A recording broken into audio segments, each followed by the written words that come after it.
Oke, baik. Assalamualaikum warahmatullahi wabarakatuh. Oke, nama saya Aldo Kelisrian, dari Fakultas Hukum Prodi Sosiologi Universitas Negeri Mataram. Saya ingin menjelaskan mengenai dan memberikan contoh analisis sosial menggunakan teori Ralph dan Dendorf. Oke. Tentu Ralph dan Dendorf adalah seorang sosiolog yang terkenal dalam teorinya tentang konflik sosial dan stratifikasi. Ia berpendapat bahwa masyarakat terdiri dari kelompok-kelompok yang memiliki kepentingan dan kekuasaan yang berbeda. Dan konflik antara kelompok-kelompok ini adalah hal yang wajar dan bahkan diperlukan untuk perubahan sosial. Jadi sebegitu pentingnya lah ya. Oke, kita mengkaji lagi analisis sosial menggunakan teori Dendorf. Yang pertama itu stratifikasi sosial. Dan Dendorf menemukan bahwa masyarakat struktur dalam hierarki berdasarkan kekuasaan dan akses terhadap sumber daya. Dalam konteks ini kita bisa menganalisis bagaimana stratifikasi ini mempengaruhi interaksi sosial dan peluang individu masyarakat. Oke, yang kedua, konflik sebagai katalis perubahan.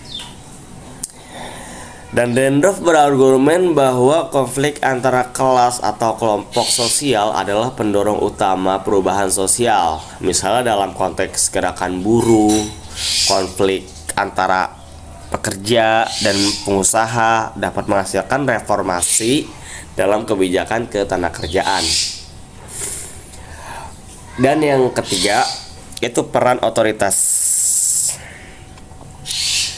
Dalam teorinya Dendorf juga membahas tentang otoritas, bagaimana struktur kekuasaan dapat menciptakan ketegangan misalnya dalam organisasi atau institusi.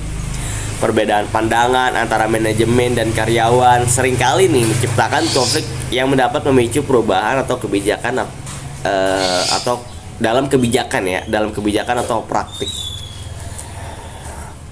Nah, yang keempat, kepentingan berbeda. Setiap kelompok dalam masyarakat memiliki kepentingan yang berbeda, dan ini dapat menyebabkan pertikaian, misalkan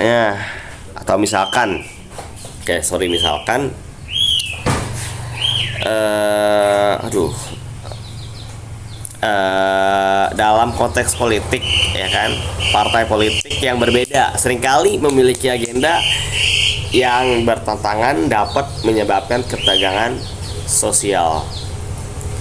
Oke, yang terakhir, yang kelima ya, yaitu keseimbangan sosial.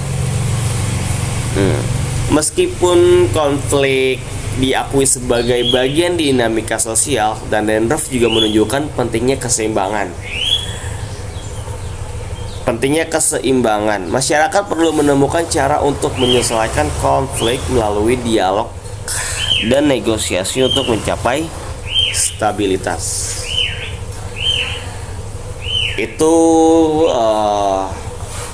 Itu tadi ya, itu adalah teori-teori dari Dendorf. Kita sebutkan dari 1 sampai 5 dan kita akan memberikan contoh penerapannya. Yang pertama adalah gerakan sosial ya. Gerakan sosial dalam analisis gerakan sosial kontemporer seperti gerakan untuk keadilan rasial atau lingkungan. Kita dapat melihat bagaimana konflik antara kelompok-kelompok dengan kepentingan berbeda berfungsi sebagai pendorong perubahan kebijakan publik. Nah, yang bisa dibilang kedua kali ya, ini ketidaksetaraan ekonomi.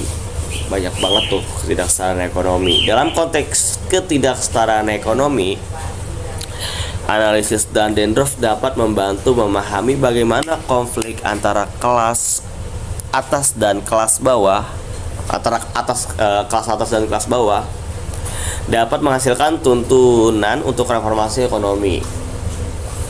Dengan menggunakan teori Dahrendorf, kita dapat memahami dinamika sosial. Bentar ya. Dengan menggunakan teori Dahrendorf, kita dapat memahami dinamika sosial dengan lebih baik dan melihat bagaimana konflik meskipun